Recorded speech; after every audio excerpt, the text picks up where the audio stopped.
Equilibrium थोड़ा सा ही use करना है। Determination of one half factor.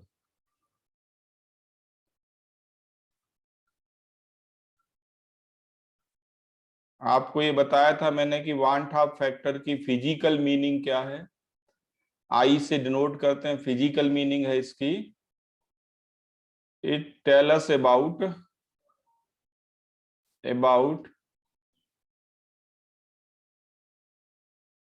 extent of abnormality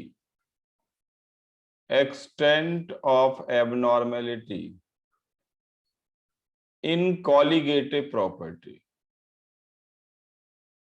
and that abnormality arises due to dissociation or association of solute particles. The abnormality in colligative property arises due to dissociation or association of solute particles when added in a solvent. So we are taking first case, considering dissociation of solute particles. Dissociation of solute particles.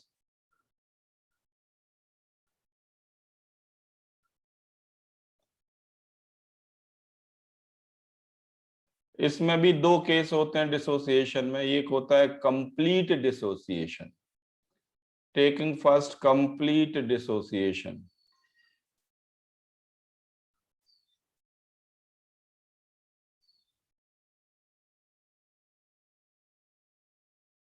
Complete dissociation, तो जैसे मेरे पास कोई electrolyte है AXBY, electrolyte है AXBY, इसको हमने water में डाला और ये कंप्लीटली आयंस में डिवाइड हो गया।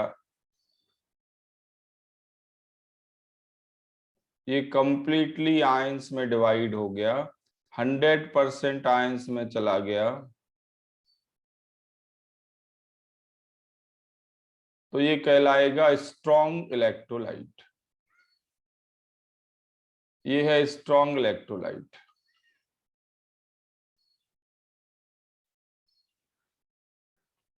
मान लेते हैं कि इनिशियली इसके आपने स्मॉल a मोल डाले, a मोल आपने डाले, पर ये 100% आयंस में डिवाइड हो गया, तो कैटायन के कितने मोल्स बनेंगे? X times A। एनायन के कितने बनेंगे? Y times A।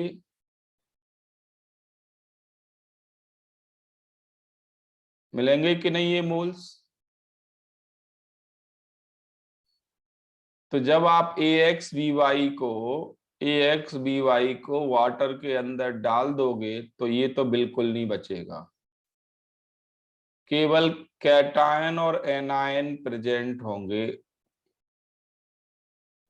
तभी इसको कहेंगे कंप्लीट डिसोसिएशन हो गया।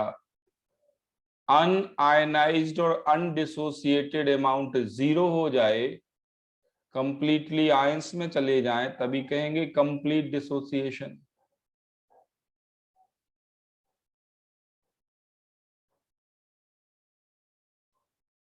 तो वान हाफ फैक्टर आई क्या है आपने लिखा है, वान हाफ फैक्टर आई की डेफिनेशन आपने लिखी है।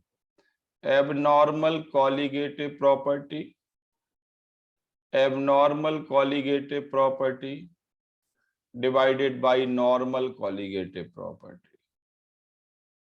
ये आपने लास्ट क्लास में लिखा।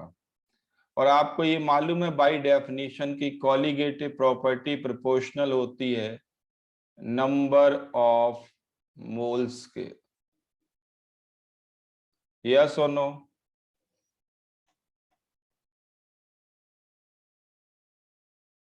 कॉलिगेटिव प्रॉपर्टी मतलब चेंजेस सॉल्यूट पार्टिकल के नंबर पर डिपेंड करेंगे। तो क्या मैं आई की डेफिनेशन को ऐसे लिख सकता हूं? क्या आई की डेफिनेशन को इस तरह से लिखा जा सकता है further? I equal to moles after dissociation, इसका मतलब एबनॉर्मल,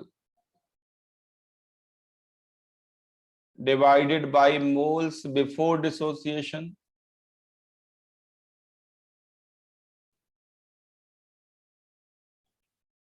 मोल्स के टर्म में आई की ये डेफिनेशन लिख सकते हैं।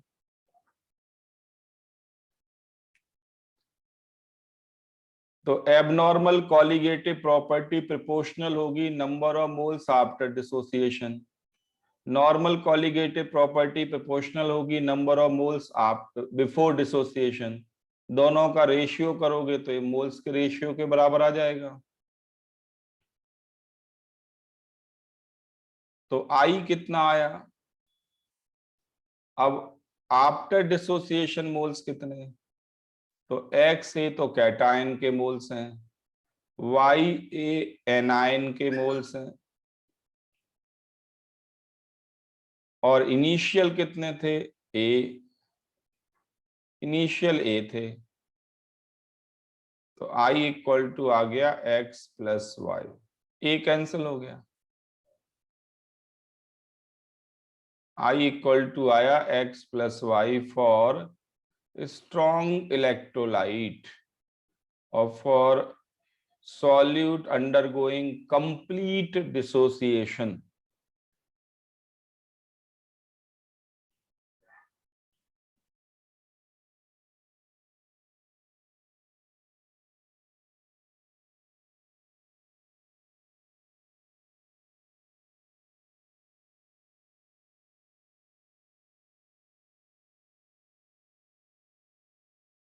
Is this clear to all of you?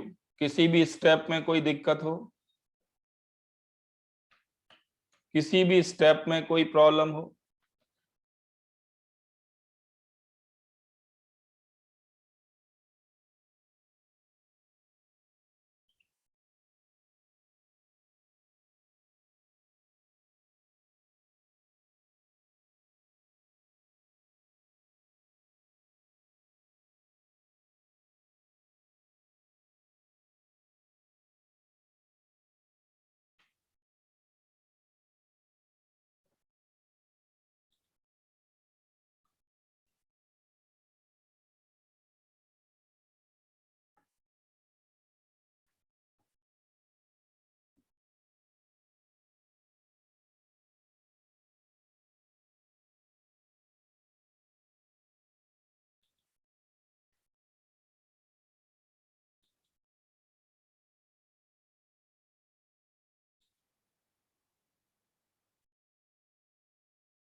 ठीक है, तो इसमें एक और क्लैरिटी मैं आपको कर दूं साथ ही साथ, बिल्कुल बिगिनिंग से हम ये लेके चल रहे हैं। ये i equal to x plus y कब आपको लेना है? i equal to x plus y आपको कब लेना है? जब आपके पास आइडियल डाइल्यूट सॉल्यूशन हो,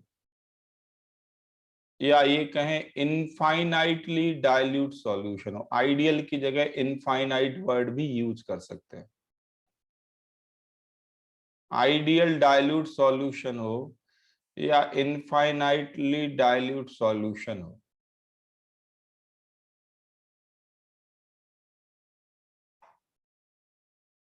what do we mean by ideal dilute solution?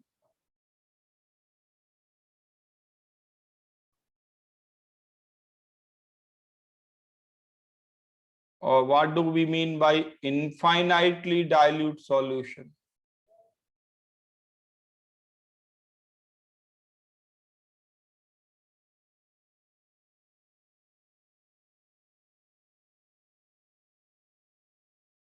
Means no interaction between cation and anion, no influence of one cation on another anion,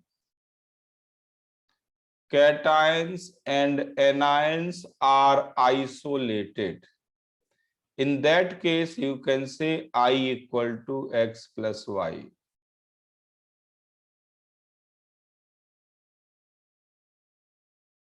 Is this clear to all of you?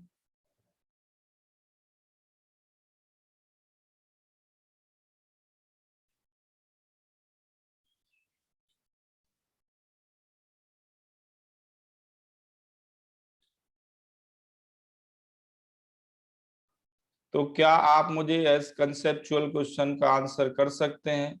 अगर मैं आपसे कहूं कि बताइए ए x B Y का इनमें से कौन सा सॉल्यूशन ऐसा है जिसके लिए आई एक्स प्लस वाई कंसीडर किया जा सकता है? ऑप्शंस हैं 1m, 0.1m, 0.01m, 0.001m। इनमें से किस कंसंट्रेशन के लिए आई एक्स प्लस वाई कंसीडर कर सकते हैं?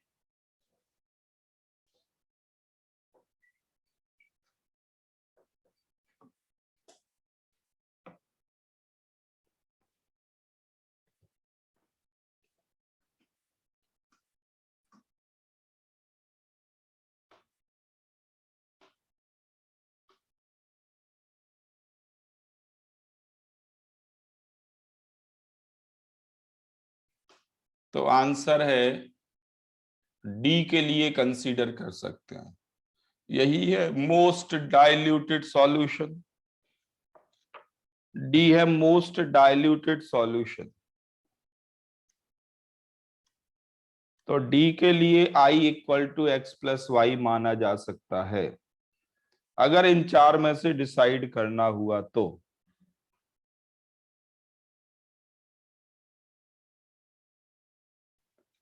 तो बताइए अगर मैं कहूं कि इसके लिए तो I equal to x plus y है, okay, let us consider this कि इसके लिए वैलिड है, तो 0.01 के लिए आई क्या होगा? एक्स प्लस वाई से ज्यादा आएगा या कम आएगा?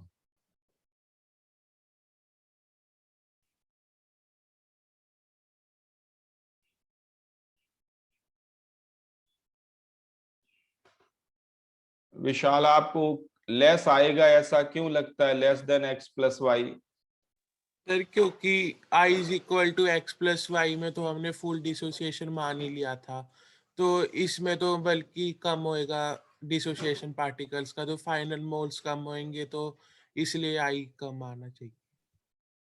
हाँ बिल्कुल ठीक आंसर है। ऐसे सोचो कि ये थोड़ा वाटर कम हो गया इसमें, तभी 0.01 हुआ, 10 टाइम्स वाटर कम हो गया। तो कैटायन और एनायन फिर पेयर फॉर्म में एग्जिस्ट करने लगेंगे। कैटायन और एनायन अगर पेयर फॉर्म में एग्जिस्ट करने लगे तो हम कहेंगे कि वो अनआयनाइज्ड फॉर्म में आ गया सॉल्ट।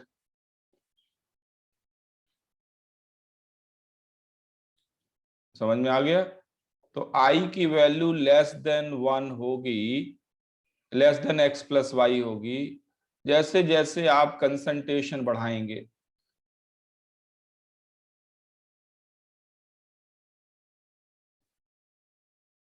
ये बहुत ही इंपॉर्टेंट क्वेश्चन बनता है कॉम्पिटिशन्स में, इंजीनियरिंग हो या मेडिकल हो।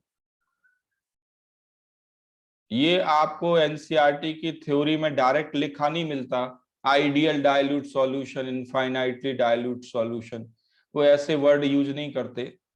आइसोलेटेड है कैटायन एनायन, ये भी कहीं नहीं लिखते, बस वो टेबल में लिख देते हैं सारी बातें। इसकी भी एक टेबल दी उन्होंने, आप टेबल देखें।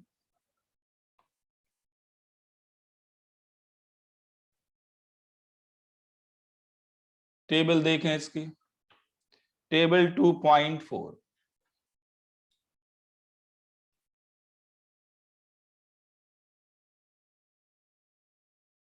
टेबल 2.4 देखो बेटा, I equal to x plus y consider तब करेंगे जब ये कंप्लीटली आयंस में चला जाए, और ये कंप्लीटली आयंस में तब जाएगा जब आपके पास इनफाइनाइटली डाइल्यूट सॉल्यूशन होगा। कंप्लीटली आयंस में जाने का मतलब होता है डिग्री ऑफ आयनाइजेशन अल्फा 100% होना या 1 होना। ये है कंप्लीट आयनाइजेशन का मतलब, अल्फा इक्वल टू 1।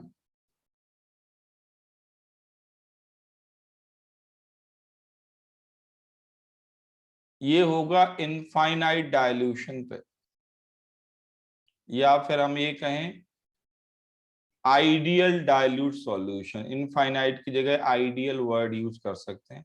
जैसे आइडियल गैस में हम कहते हैं ना कि आइडियल गैस मॉलिक्यूल के बीच कोई इंटरेक्शन नहीं होता, आइडियल गैस में यही होता है ना। तो आइडियल डाइल्यूट सॉल्यूशन का भी वही मतलब है, आयंस आर आइसोलेटेड। तभी हम लिख पाएंगे ना कि टोटल मोल्स आफ्टर डिसोसिएशन इतने हो गए। इसमें सिंपल बात है, जब ये 100% आयनाइज होगा तब XA प्लस YA लिख पाएंगे, और 100% आयनाइज तब होगा जब ये आइडियल डाइल्यूट होगा या इनफाइनाइटली डाइल्यूटेड होगा, तभी IX प्लस Y के बराबर आएगा। अब मान लीजिए कंसंट्रेशन बढ़ाया, व्हाट विल हैपन? कंसंट्रेशन बढ़ाया तो आयन पेयर फॉर्म में आने लगेगा, फिर ये कैटायन एंड आयन पास पास आएंगे। तो अगर ये आयन पेयर फॉर्म में थोड़ा भी आ गया तो फिर क्या आफ्टर डिसोसिएशन मोल्स इतने होंगे? इससे कम होंगे।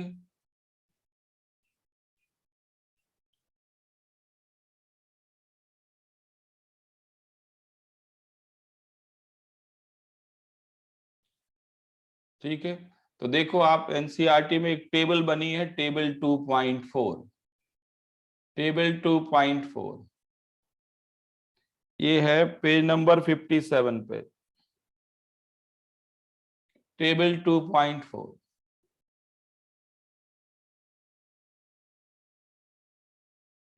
आप NaCl के डाटा देखें पहली रो में, और लास्ट कॉलम से स्टार्ट करें। लास्ट में लिखा है I इक्वल टू 2, सीधा सा है। NaCl में जो x और y की वैल्यू है वो किसके बराबर है?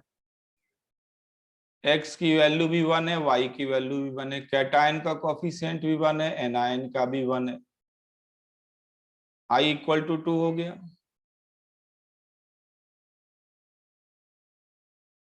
I इक्वल टू 2 हो गया। अब ये तो लास्ट वाला देखो, वन क्या लिखा हुआ है ब्रैकेट में, पढ़ो। 1/2 ऊपर कॉलम में लिखा क्या है?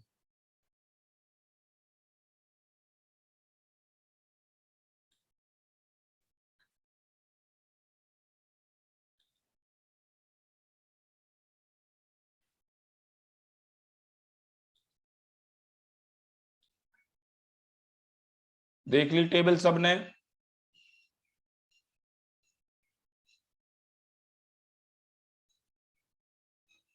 आप ध्यान से देखें तो लास्ट कॉलम में क्या लिखा हुआ है? कंप्लीट डिसोसिएशन एज्यूम करें तब ये है, कंप्लीट डिसोसिएशन एज्यूम करें तब ये है।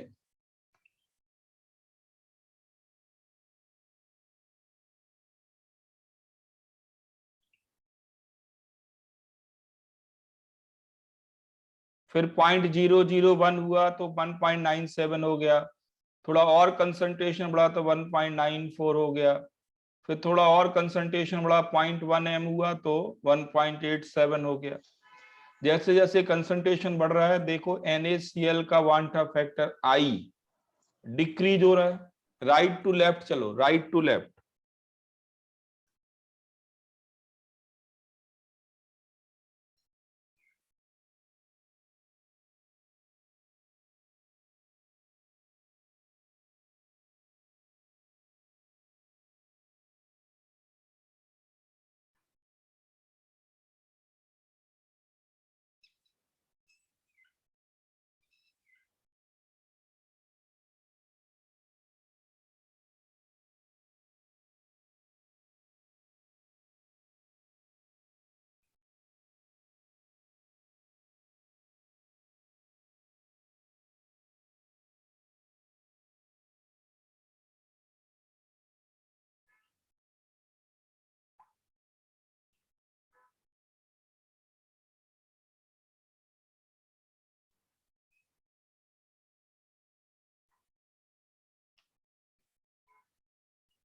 टेबल समझ में आ गई सभी को?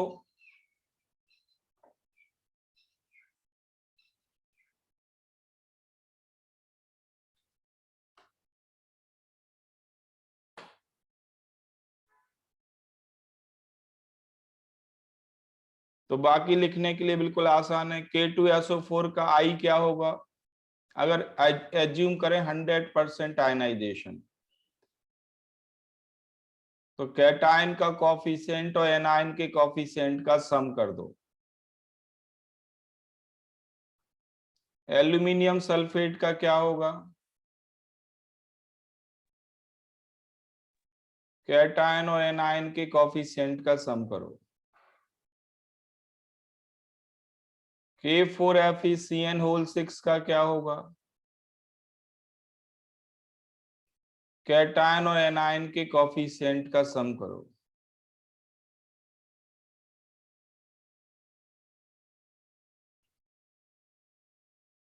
अब प्रॉब्लम किस तरह से पूछी जाएगी? प्रॉब्लम देखो, एक तो वांट ऑफ फैक्टर आई ऐसे आएगा, दूसरी प्रॉब्लम ऐसे आएगी कि मान लीजिए एक आपके पास है 1m ग्लूकोज सॉल्यूशन, एक तो है 1m ग्लूकोज सॉल्यूशन और दूसरा है 1m NaCl solution.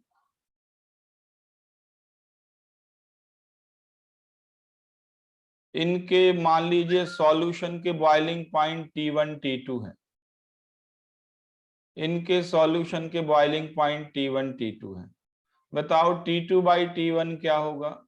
Ratio of their boiling points, एक minute sorry, rise in boiling point, rise in boiling point और elevation in boiling point. Delta T1 और डेल्टा T2 है, तो डेल्टा T2 और delta T1 का रेशियो क्या होगा? Rise in boiling point का रेशियो बताना है।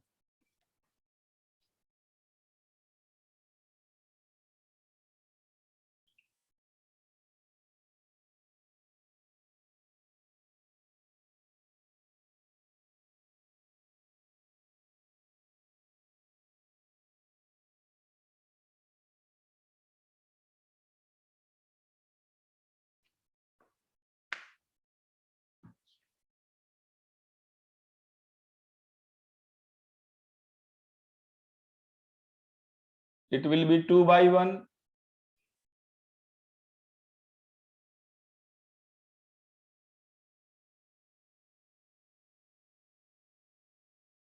तो देखो डेल्टा T2 क्या होगा?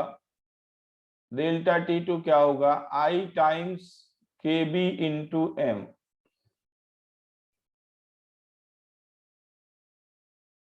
और डेल्टा T1 भी क्या होगा? I times KB into M।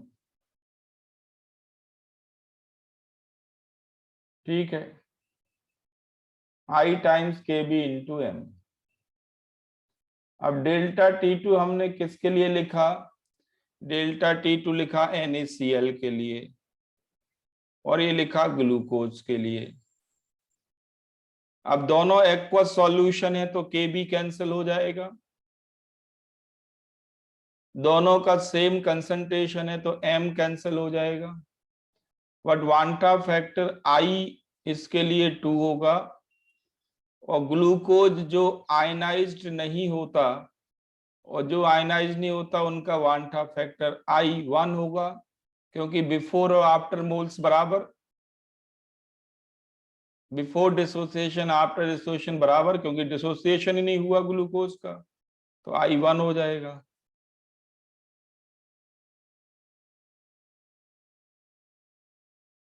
आ गया समझ में?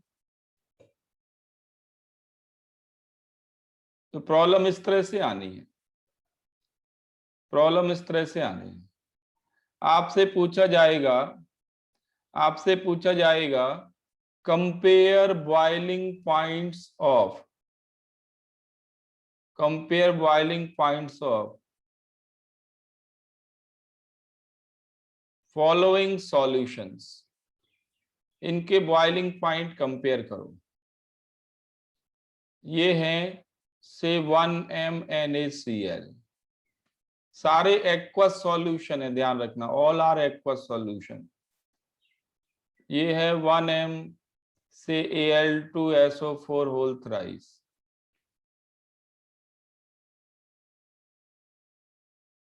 ये है 1m CaSO4। फिर नेक्स्ट ले लो 1m CaCl2। इन चारों के बॉइलिंग पॉइंट कंपेयर करो।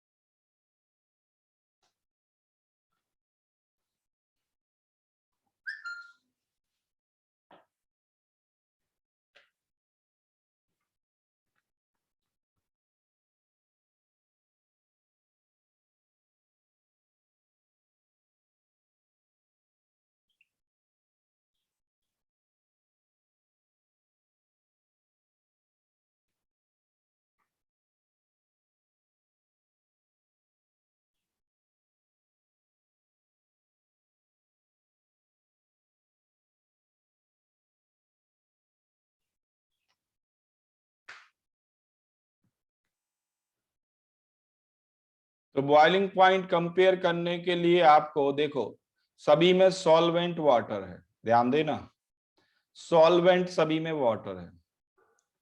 सॉल्वेंट वाटर अगर है तो T0 तो सबका सेम होगा, T0 तो सबका सेम होगा।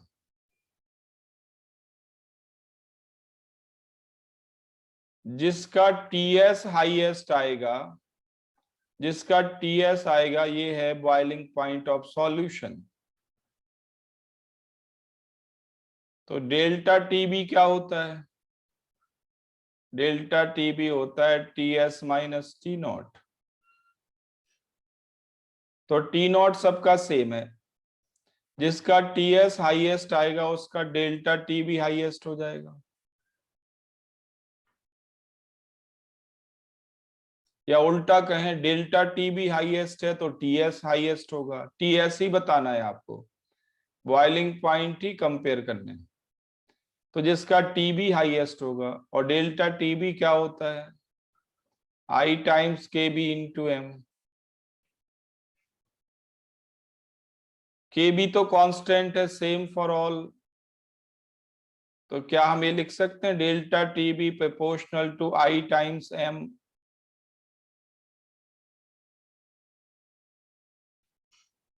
अब यहाँ पे एक चीज और नोटिस करनी है, वो ये कि मोलैलिटी आपने लिखी है यहाँ पे, मोलैलिटी, और डाटा में दी गई है मोलैरिटी।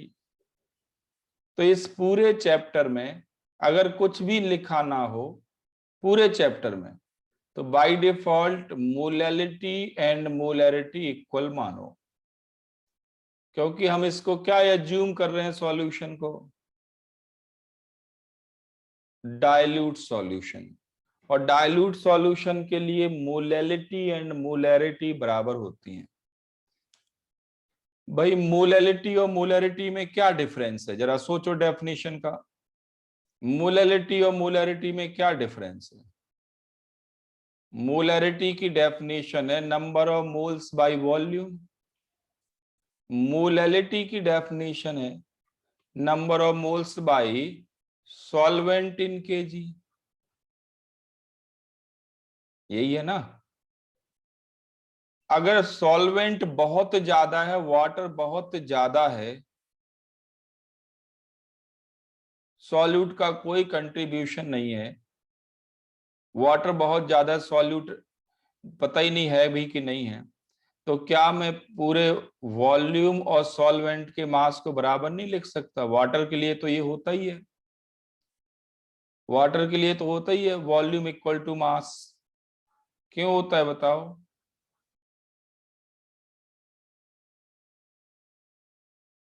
मास इक्वल टू होता है वॉल्यूम इनटू डेंसिटी। तो मास इक्वल टू हो जाएगा, m से कंफ्यूज नहीं होना, ये मास है, तो मास इक्वल टू हो जाएगा वॉल्यूम इनटू डेंसिटी 1 kg पर लीटर।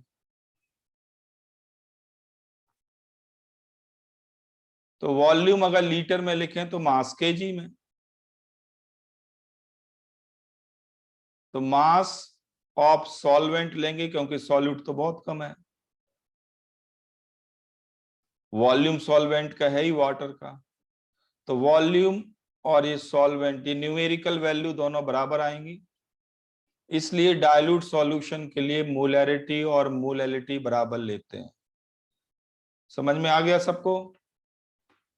इस पूरे चैप्टर में अगर कुछ भी ना कहें, then take molality equal to molarity.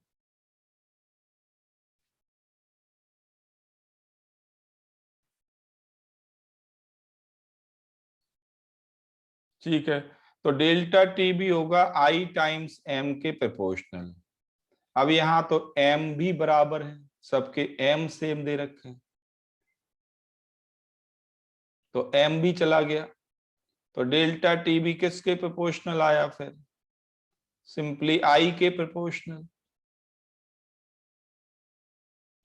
वांटा factor आई देखो, एज्यूम 100% आयनाइजेशन, इसका आई कितना? 2, इसका आई 5, इसका आई 2 और इसका आई 3। अर्शिया 4 किसका दिख रहा है बेटा आपको? आई 4 किसका दिख रहा है?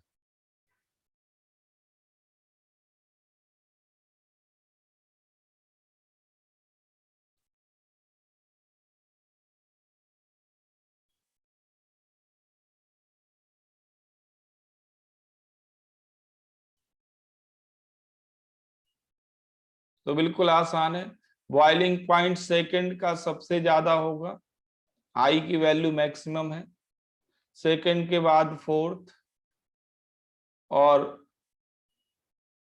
फर्स्ट एंड थर्ड के बॉइलिंग पॉइंट इक्वल होंगे।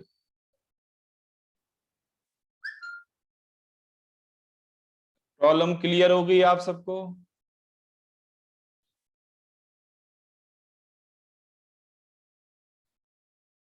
अब ये तो तब है जब कंसंट्रेशन सेम दिए जाएं, जब कंसंट्रेशन सेम दिए जाएं, ये तो तब की बात है। मान लीजिए कंसंट्रेशन ही बदल दें, फिर क्या हो? अगर कंसंट्रेशन बदल दें तब क्या हो, और वांटा फैक्टर आई भी डिफरेंट हो, कंसंट्रेशन भी डिफरेंट हो और वांटा फैक्टर आई भी डिफरेंट हो। जैसे अगर मैं आपसे कहूं कि मेरे पास है 0.1 m CaCl2, 0.1 m CaCl2 है, दूसरा मेरे सर पास है 0.2 m NaCl, तीसरा मेरे पास है 0.01 m एल्यूमिनियम सल्फेट। इनके बॉइलिंग पॉइंट कंपेयर करो।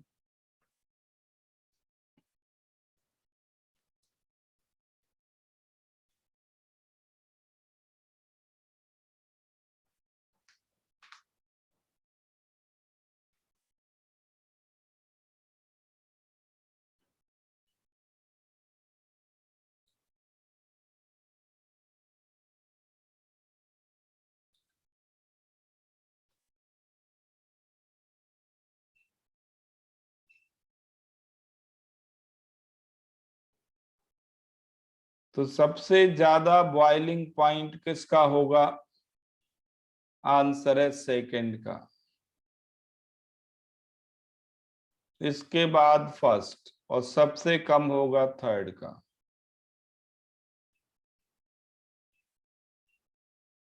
आरुषि समझ में आया कि नहीं? थर्ड का बॉइलिंग पॉइंट मिनिमम होगा, वांटा फैक्टर आई से कंपेयर नहीं करना बेटा,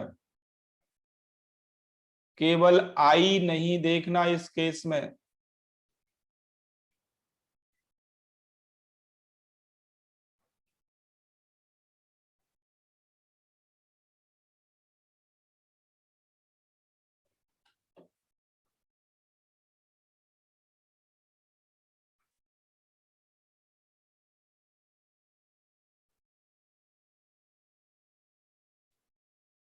आ गया समझ में सबको?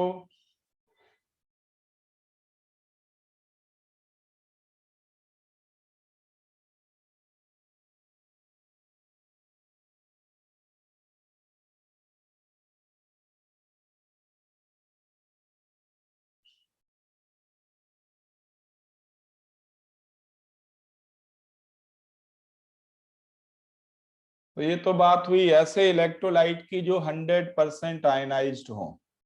अब मान लीजिए नेक्स्ट केस लिखो, if solute undergoing partial dissociation,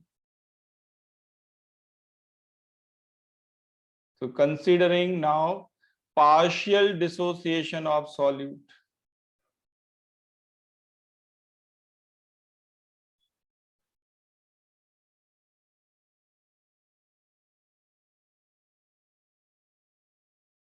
partial dissociation of solute, same तरीका अपनाना है आपको। AX को आपने वाटर में डाला तो ये कुछ आयनाइज हो गया, कुछ अनआयनाइज्ड रह गया।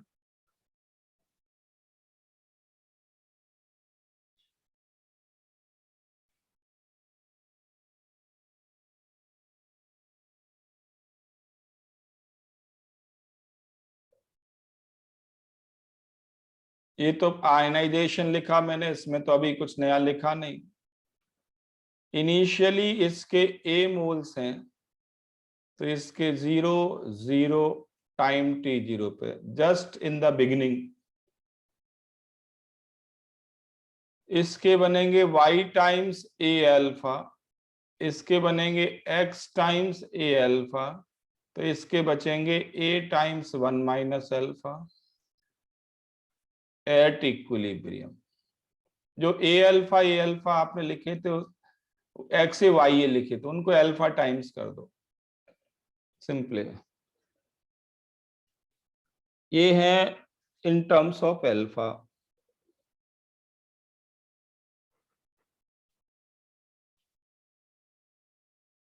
अब जरा निकालो वांटा फैक्टर आई। तो total moles before dissociation, total moles, sorry after, total moles after dissociation divided by total moles before dissociation।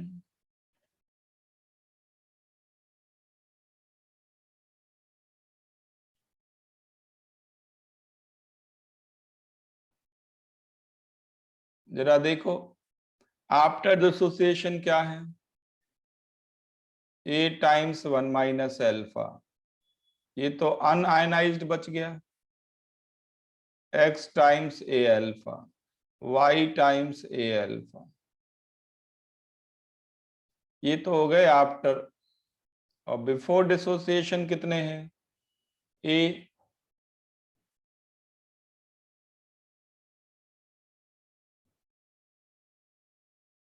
तो A तो कैंसिल हो गया, इसको सिंप्लीफाई करो जरा, देखो क्या आता है I।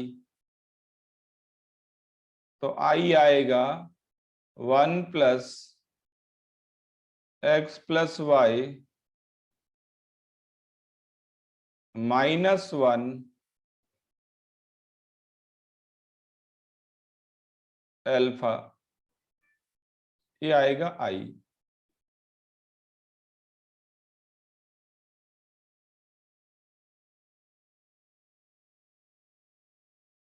अल्फा है डिग्री ऑफ आयनाइजेशन, अल्फा है डिग्री ऑफ आयनाइजेशन।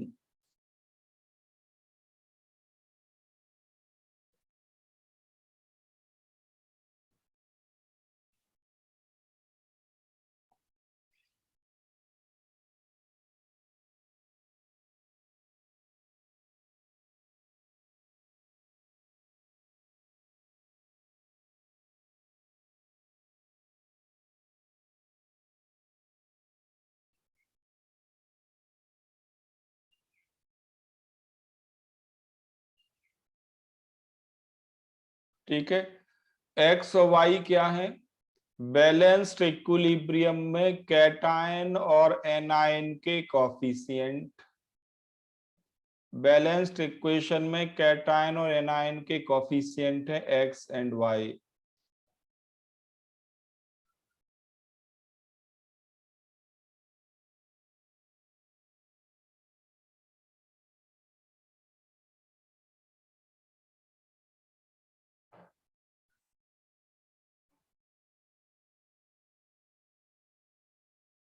तो आप एक चीज नोटिस करें दोनों डेरिवेशन में जो अब तक आपने किए हैं, एक चीज नोटिस करें कि जो आई की वैल्यू है क्या उसमें इनिशियल मोल्स ए आ रहे हैं कहीं पे भी? ए इनिशियल मोल्स ए आया क्या कहीं पे कि सॉल्यूट की जो अमाउंट ली उससे आई कोई चेंज हो जाए?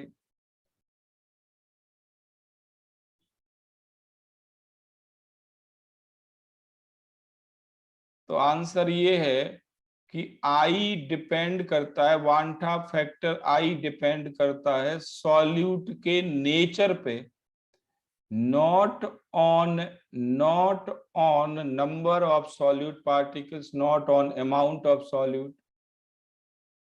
आई किस पे डिपेंड करता है?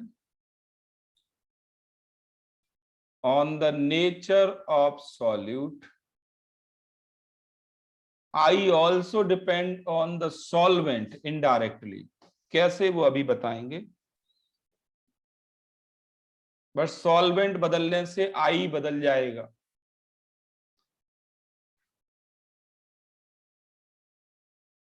भाई एक सॉल्वेंट में कोई कम आयनाइज होगा, दूसरे सॉल्वेंट में कम आयनाइज हो ज्यादा हो सकता है।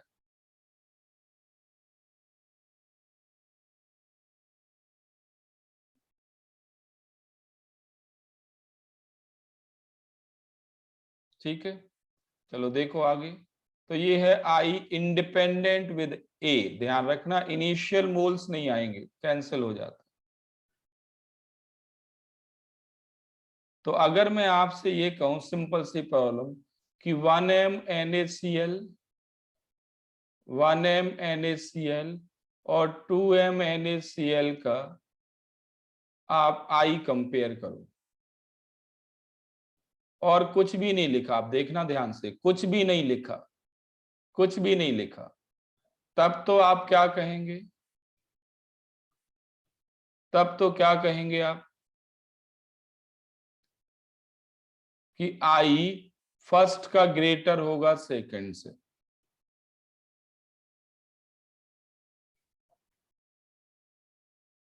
और अगर ये लिखा है, अगर प्रॉब्लम में ये लिखा है assume dilute solution, assume ideal dilute solution, अगर सॉल्यूशन में ये लिखा है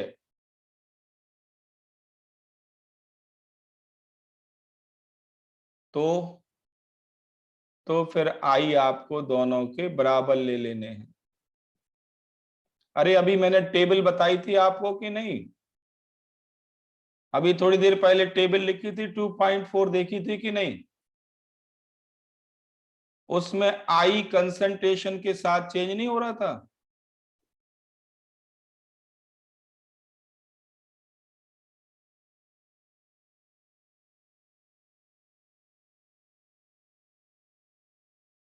तो प्रॉब्लम को ध्यान से समझो, क्या लिखा आएगा वो लिखेंगे 1m NaCl और 2m NaCl के आई कंसीडर करो।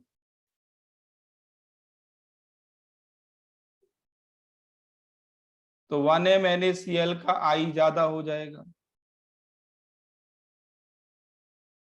पर अगर साथ ही साथ ये भी मेंशन कर दें कि इन दोनों को क्या एज्यूम करना है, ideal solution, ideal solution assume करना है तो 1 = 2। फिर जब 1m NaCl में भी आइसोलेटेड है, 2m NaCl में भी आइसोलेटेड है, दोनों में 100% आयनाइजेशन हो रहा है, आयन पेयर किसी में नहीं है, तो I1 हो गया। ये उन्होंने कहा है कि एज्यूम करो डाइल्यूट सॉल्यूशन, एज्यूम करो आइडियल सॉल्यूशन, ऐसा लिखा आएगा। और लिखा नहीं आता तो फिर आप टेबल के अकॉर्डिंग काम करोगे।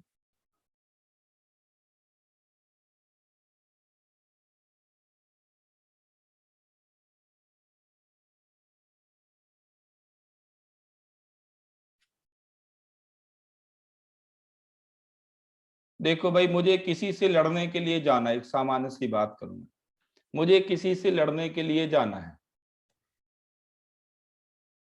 और उस घर में 10 पर्सन्स हैं, 10।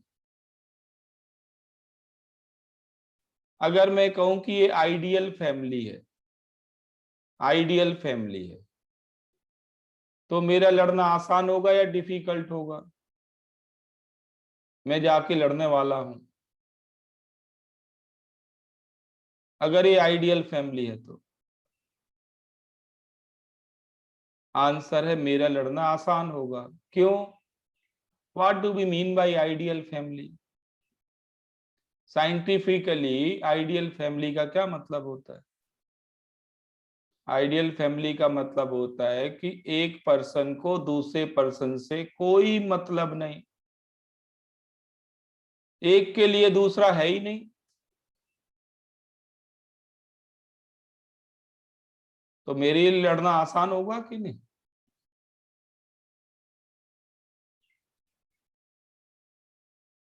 एक के लिए दूसरा है ही नहीं।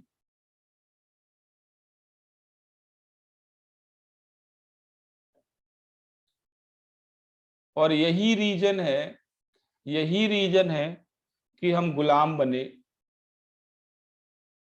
हमें डिफरेंट डिफरेंट यूरोपियन लोगों ने गुलाम बनाया, फिर अरब से मुस्लिम आए, उन्होंने गुलाम बनाया।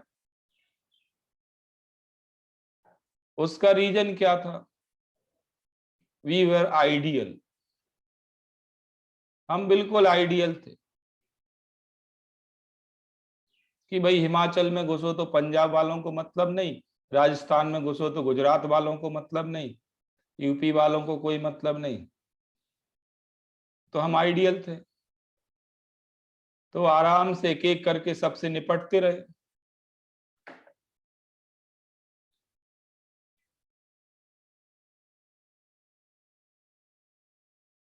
तो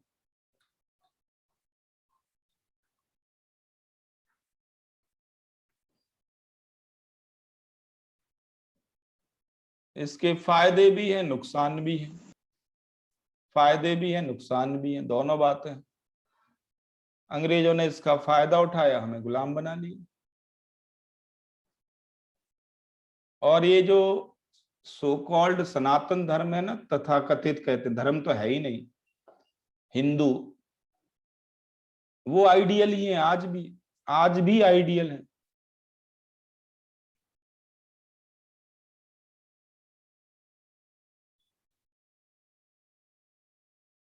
बस इतना है कि आज वो घर में तो मतलब रख लेते हैं, पड़ोसी से नहीं रखते हैं। अब पड़ोस पे बॉम्ब गिरे ना तो वो बाहर नहीं निकलेगा पड़ोसी। आज भी ये हालत है।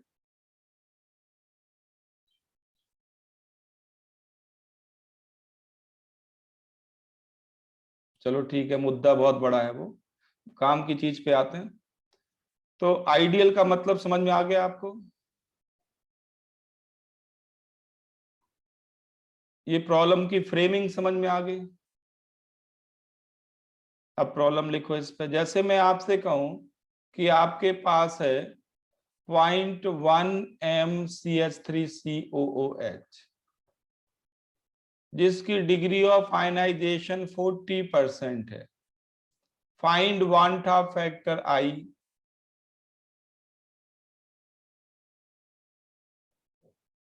वांटा फैक्टर आई निकालो।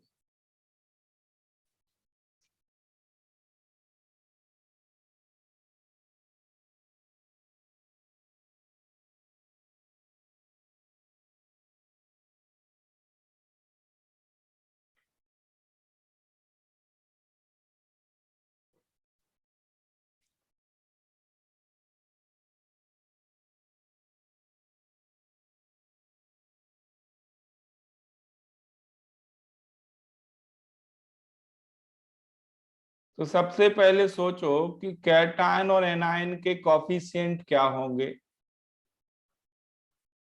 कैटायन और एनायन के कोफिशिएंट पता लगेंगे आयनाइजेशन लिखने से। तो I इक्वल टू हो जाएगा 1 plus x plus y minus 1 times alpha, हो जाएगा 1 प्लस कैटायन का कोफिशिएंट भी 1, एनायन का भी 1, एल्फा 40% मतलब 0.4,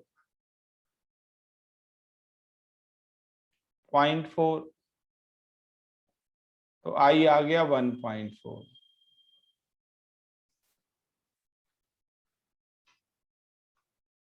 समझ में आ गया सबको?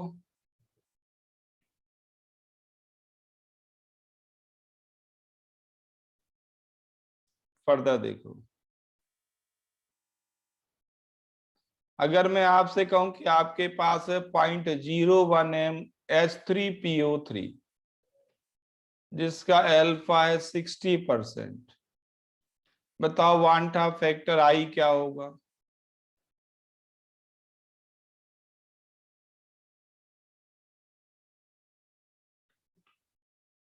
ये प्रॉब्लम आप आसानी से विद इन 1 मिनट कर सकते हो। You can do within 1 minute.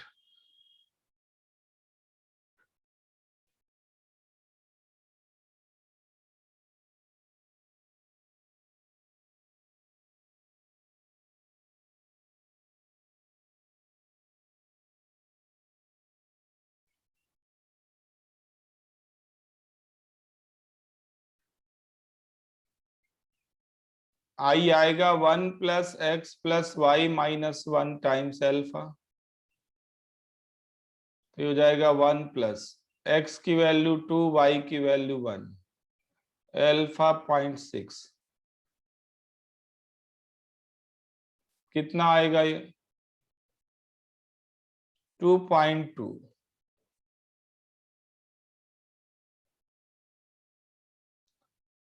अब देखो प्रॉब्लम तो आसान है, फिर भी गलती होने के चांसेस हैं। कहाँ है गलती होने के चांसेस? गलती होने के चांसेस हैं H3PO3 के आयनाइजेशन में। H3PO3 का जो आयनाइजेशन है ये डाई बेसिक एसिड होता है, ये डाई बेसिक एसिड होता है। तो X की वैल्यू 2 होगी, Y की वैल्यू 1 होगी। यहां गलती होने के चांसेस हैं। H3PO3 is a dibasic acid.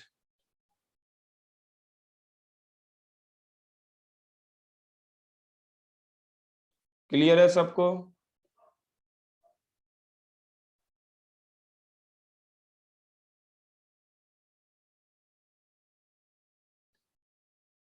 Next problem देखो, एनसीईआरटी बुक की अनसॉल्व्ड प्रॉब्लम है। एनसीईआरटी बुक की अनसॉल्व्ड प्रॉब्लम है और ये है प्रॉब्लम नंबर, देखो एनसीईआरटी निकालो आप।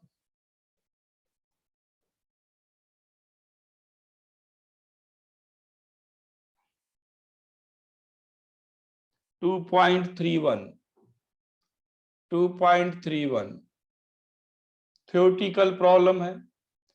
इन्होंने कहा है कि आपके पास है एसिटिक एसिड सॉल्यूशन, दूसरा है ट्राइक्लोरो एसिटिक एसिड CCl3COOH, तीसरा है ट्राइफ्लोरो CF3COOH। ये 3 एसिड आपके पास है।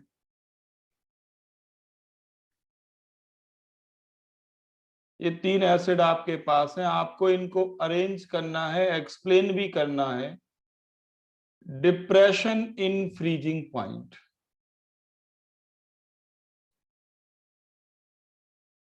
डेल्टा TF के ऑर्डर में अरेंज करना है।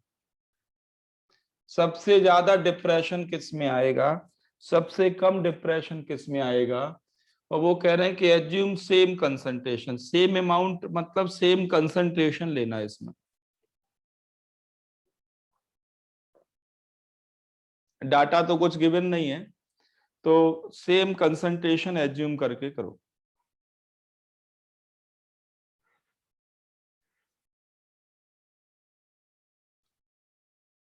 मतलब ये है कि ये प्रॉब्लम टोटली वांटा फैक्टर आई पे बेस्ड है। सबसे ज्यादा डिप्रेशन किस केस में आएगा?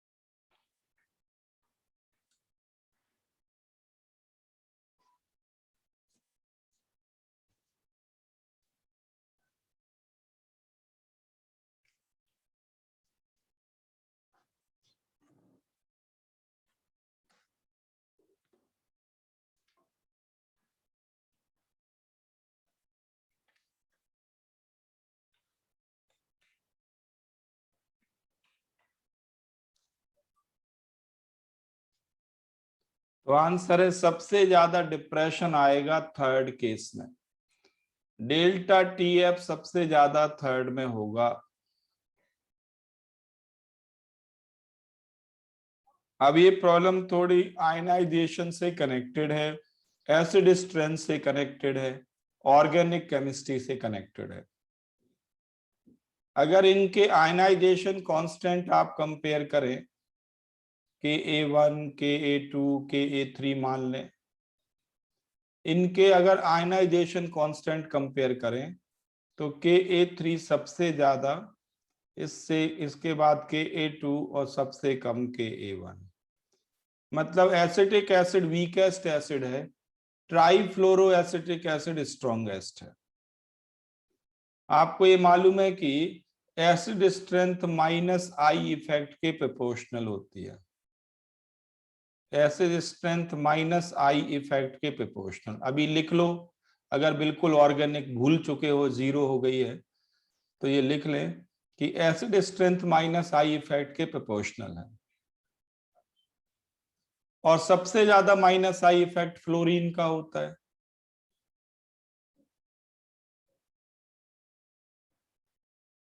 CH3 का तो माइनस आई इफेक्ट होता ही नहीं है, CH3 का तो प्लस आई इफेक्ट होता है।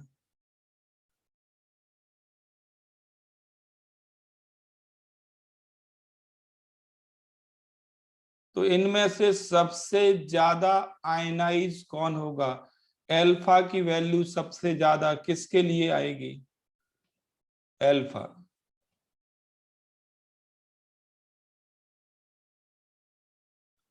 आयनिक इक्विलिब्रियम में आपने अल्फा का फॉर्मूला भी ड्राइव किया होगा, alpha equal to square root Ka/C।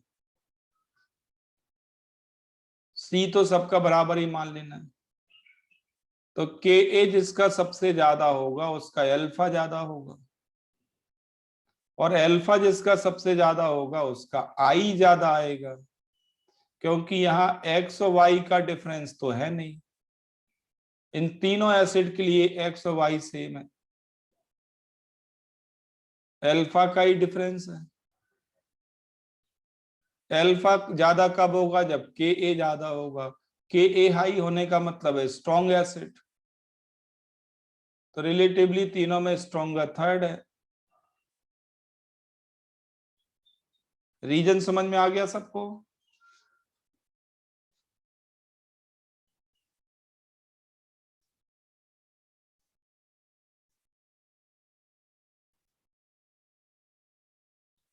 तो अब ऐसा नहीं कि यही प्रॉब्लम आएगी कंपटीशन में। एनसीईआरटी वाले तो मात्र एक रास्ता दिखाते हैं कि ऐसे भी क्वेश्चंस बनेंगे, वो तो एक हिंट करते हैं, रास्ता दिखाते हैं। अब क्वेश्चन जितने चाहे बना लो, क्वेश्चंस बनाने की कोई लिमिट नहीं है। तो ऑर्गेनिक केमिस्ट्री में चले जाएं, इनऑर्गेनिक में चले जाएं, आप बना सकते हो। तो ऑर्गेनिक पढ़ेंगे, अपने आप ही कंपेयर कर लोगे। अभी आपको तरीका आना चाहिए कि जो एसिड ज्यादा आयनाइज होगा वो ज्यादा आयंस देगा, ज्यादा आयंस देगा तो डेल्टा टीएफ भी हाई आएगा। ये तो बात हुई about dissociation. Now we come to association of solute particles. पर डिसोसिएशन पे एक और बहुत बढ़िया प्रॉब्लम बनती है, वो है मोल कंसेप्ट की। लिखो जरा,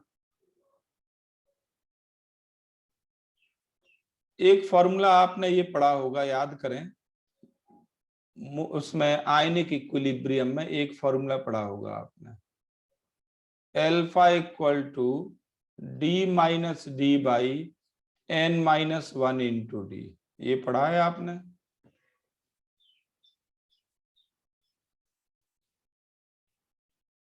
आयनिक इक्विलिब्रियम में पक्का लिखा होगा आपने।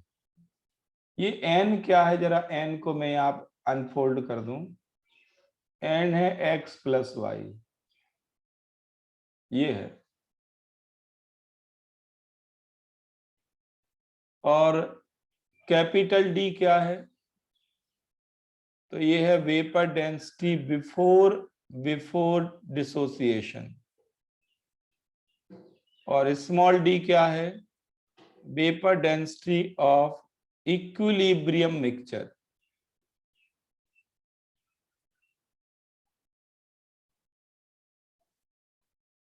ये आपने आयनिक इक्विलिब्रियम में पढ़ा है।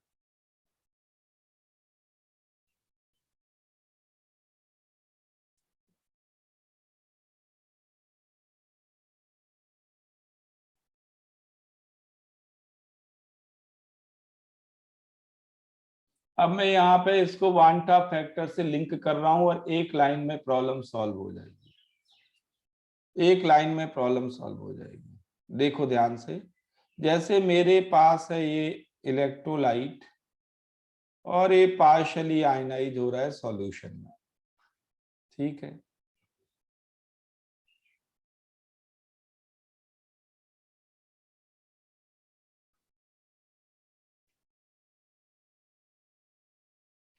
आई का जो हमने फॉर्मूला लिखा है, ध्यान देना, वो लिखा हुआ है एबनॉर्मल या मोल्स मोल्स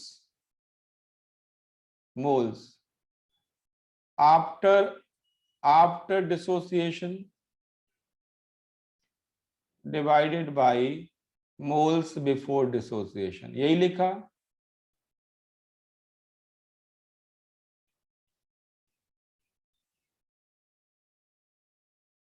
क्या मैं ये लिख सकता हूं, क्या मैं ये लिख सकता हूं कि molar mass before dissociation divided by molar mass after dissociation, क्या मैं इसे इसके बराबर लिख सकता हूं?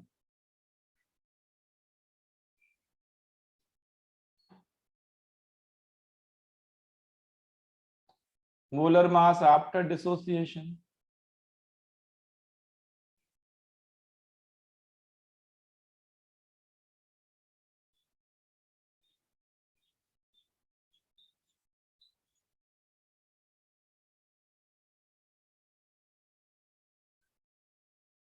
जिनको ये बात समझ में नहीं आई उनके लिए मैं बता दूं, ध्यान देना। बताओ, बिफोर डिसोसिएशन टोटल मास और after dissociation total mass same होगा या डिफरेंट होगा?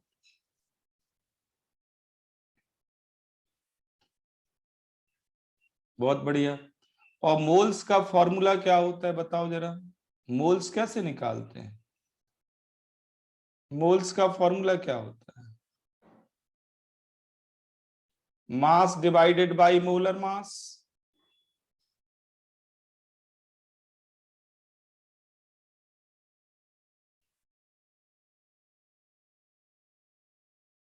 तो क्या मैं ये कह सकता हूं कि मोल्स और मोलर मास इनवर्सली प्रोपोर्शनल होंगे, क्योंकि मास बिफोर डिसोसिएशन और मास आफ्टर डिसोसिएशन सेम है, टोटल मास। लिख सकते हैं ये कि नहीं? तो मैंने जो मोल्स थे आफ्टर डिसोसिएशन उसकी जगह लिख दिया मोलर मास बिफोर डिसोसिएशन, क्योंकि मोल्स और मोलर मास इनवर्सली प्रोपोर्शनल है। मास तो कंजर्व्ड रहता है, कांस्टेंट रहता है। ये समझ में आ गया आप सबको?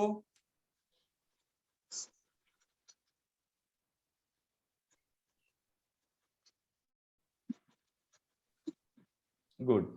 अब देखो, आई की जगह तो आप जो ड्राइव कर चुके हो उसको लिखो 1 + x + y - 1 अल्फा। ये तो आप ऑलरेडी कर चुके हैं, दोबारा नहीं लिख रहा हूं मैं पूरा।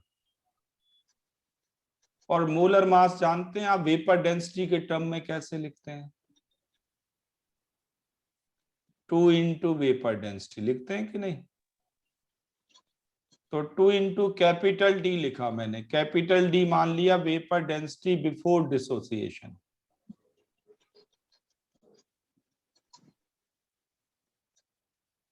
And 2 × small D. Small D क्या मान लिया? आफ्टर डिसोसिएशन इक्विलिब्रियम बन गया, ये सेटअप हो गया। 2 तो कैंसिल हो गया। इस पूरे को आप सिंप्लीफाई करो, ये फॉर्मूला आ जाएगा।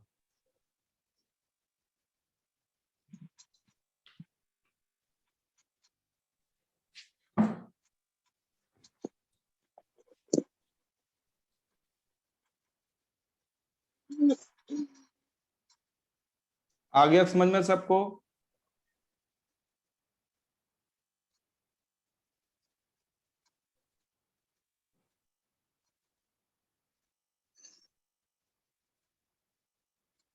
तो अगर प्रॉब्लम में आपको वेपर डेंसिटी दे दी जाए तो आप अल्फा निकाल सकते हैं, और अल्फा आपको पता लग गया तो आई आ जाएगा। आ जाएगा कि नहीं? वेपर डेंसिटी दी जाए तो आप अल्फा निकालेंगे, और अल्फा के बाद आप आई निकालेंगे। जो वेपर डेंसिटी प्रॉब्लम में दी जाती है ना, वो हमेशा आपको कैपिटल स्मॉल डी दी जाती है। कैपिटल डी तो आप पता लगा लेंगे उसके नाम से ही। ये स्मॉल डी जो है ना, वो इक्विलिब्रियम मिक्सचर की होती है, या फिर ये एक्सपेरिमेंटल वैल्यू भी कहलाती है। एक प्रॉब्लम लिखो, इससे समझ में आ जाएगा आपको। एक प्रॉब्लम लिखो।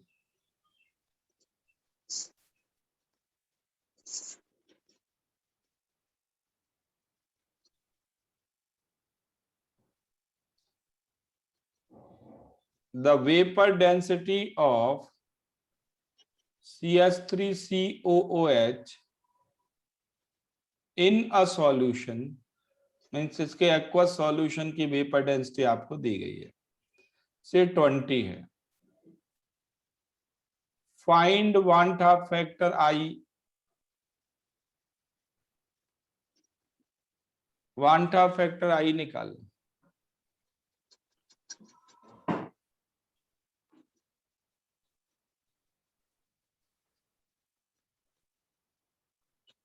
साथ ही साथ अल्फा भी बताना।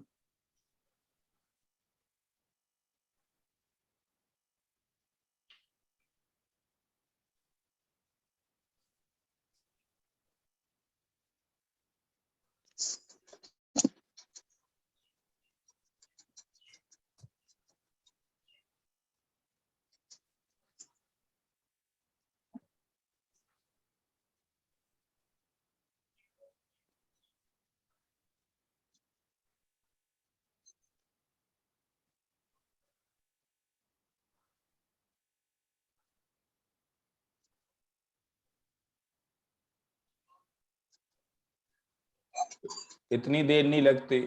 आई इक्वल टू होगा capital D by small D. अरे सीधा सीधा ये आई तो है। Capital D by small D, 2 cancel हो गया। कैपिटल डी क्या होगा? बिफोर रिएक्शन वेपर डेंसिटी क्या होगी?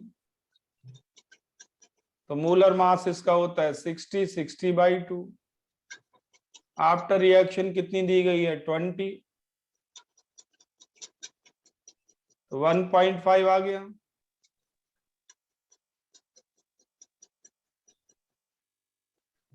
वन पॉइंट फाइव आ गया।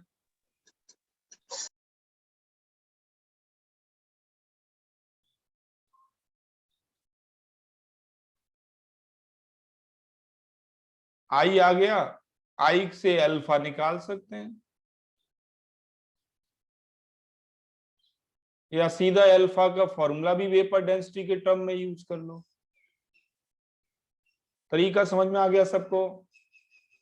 कि वेपर डेंसिटी के थ्रू भी आई निकाल सकते हैं?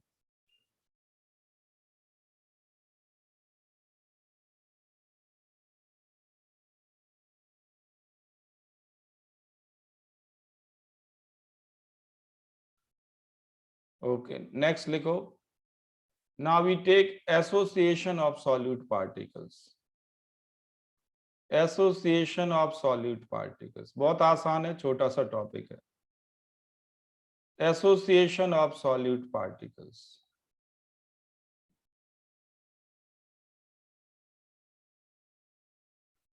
तो मान लेते हैं कि किसी सॉल्यूट ए के n मोल्स इकट्ठे हो गए। किसी सॉल्यूट के n मोल्स इकट्ठे हो गए। अगर n इक्वल टू 2 है तो हम कहेंगे डाइमराइजेशन हुआ। n इक्वल टू अगर 3 है तो क्या कहेंगे, क्या हुआ? ट्राइमराइजेशन। ये प्रॉब्लम में लिखा होगा कि सॉल्यूट डाइमराइज हो रहा है, ट्राइमराइज हो रहा है, टेट्रामराइजेशन हो रहा है, क्या हो रहा है ये दिया जाएगा आपको। हमने मान लिया कि n मोल्स इकट्ठे हो गए, मतलब पॉलीमराइजेशन हो रहा है। ठीक है, इनिशियली इसके स्मॉल a मोल्स हैं, इसके 0 हैं इन द बिगिनिंग। इसके मोल्स बनेंगे 1/n a अल्फा, तो इसके बचेंगे a1 minus alpha at equilibrium.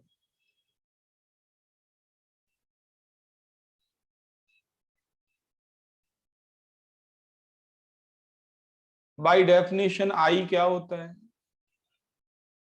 Total moles after dissociation. तो a1 minus alpha plus a alpha by n, ये तो हो गए आफ्टर डिसोसिएशन।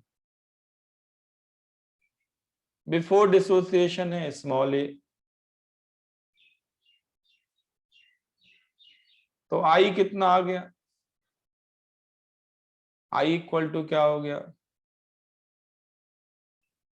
तो ये हो जाएगा 1 plus 1/n, alpha alpha common हो जाएगा, 1/n minus 1 alpha. This is I।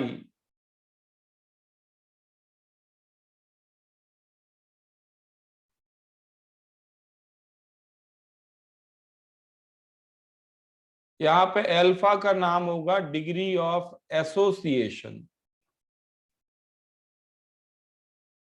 Alpha को क्या कहेंगे?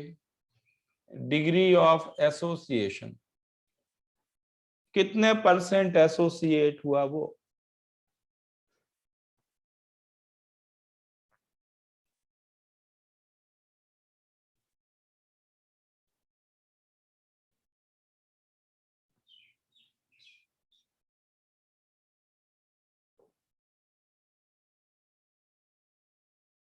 ठीक है, जैसे प्रॉब्लम लिखो।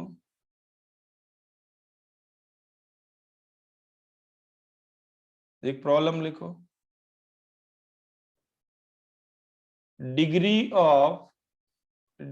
ऑफ डाइमराइजेशन ऑफ, बिल्कुल आसान case, degree of dimerisation of CH3COOH in benzene is 60%. Find Van Ta factor I.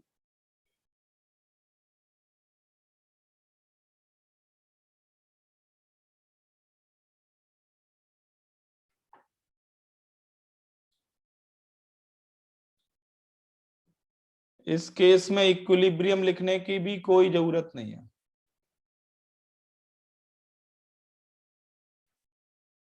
आप डायरेक्ट कर सकते हैं। डाइमराइजेशन का मतलब साफ है, n की वैल्यू क्या दी गई है आपको? 2। अल्फा गिवन है 60%, मींस 0.6। तो वान टा फैक्टर I होगा 1 + 1/n - 1 अल्फा, इसको सॉल्व करें, क्या आंसर आ रहा है? 1/2 - 1 ये होगा 0.5 माइनस का, तो इंटू 0.6 0.3 आएगा, 1 माइनस 0.7, ठीक है। तो एसोसिएशन के लिए i लेस देन 1 आएगा, I will be less than 1 for association of solute particles.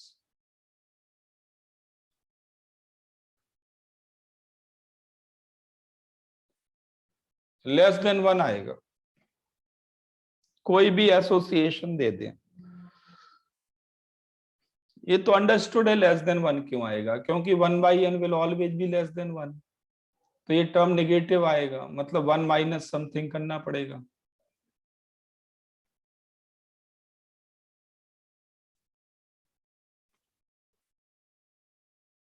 Clear है आप सबको? इसमें भी एनसीईआरटी में एक प्रॉब्लम दी गई है, आप देख लें, मैं बता देता हूं कौन सी है।